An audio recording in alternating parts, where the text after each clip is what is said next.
So, tara, luto tayo. Ito nga pala guys ay isang lumpiang galunggong. So, yan. Nakita nyo, yung ginagawa ko na is piniprito ko na yung isda. Nalaga ko na yung before and then hinimay-himay ko na siya. Tinanggal ko yung tinik. So, yeah. Ginigisa ko na ang ating aromatics na sibuyas at saka bawang. Palabasin lang natin yung aroma niya and then mag-add lang tayo mamaya-maya dyan ng mga seasonings. Palasa like paminta or asin, gano'n. And so, na-add ko na rin pala yung hiniwa ko na maliliit na carrots, patatas, at saka celery. Yung celery para mawala yung lansa ng isda. So, yan. In-add ko na rin yung bell pepper. Basta gisahin nyo maigi yung fish or i-fry nyo maigi para yung lansa niya is mawala. Yan, halo-halo lang. Kanya-kanya naman tayo ng way of cooking guys ha. Ito lang yung way ko. So, yes. Keep on halo. Yan.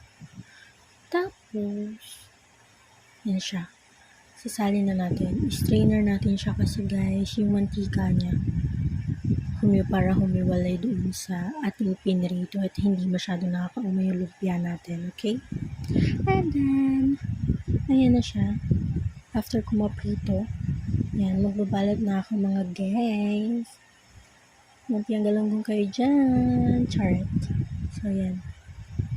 Ganyan lang siya kadami kasi pambahay lang naman namin yan. Tsaka, pag may natira, ibabaon ng mga may pasok kinabukasan.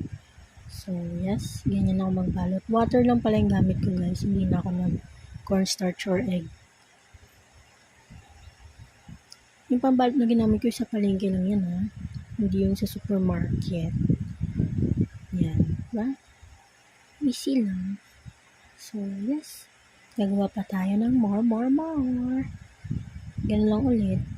Siyempre, alam naman na natin kung paano mo lumpia, diba? Sanay na ako dyan guys kasi dati titinda kami sa labas ng ulam. So, araw-araw nagbabalot ng lumpia.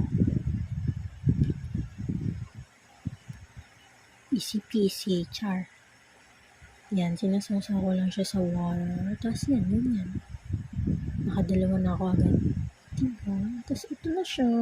Ang bilis ko magbalot guys, diba? Ang dami na.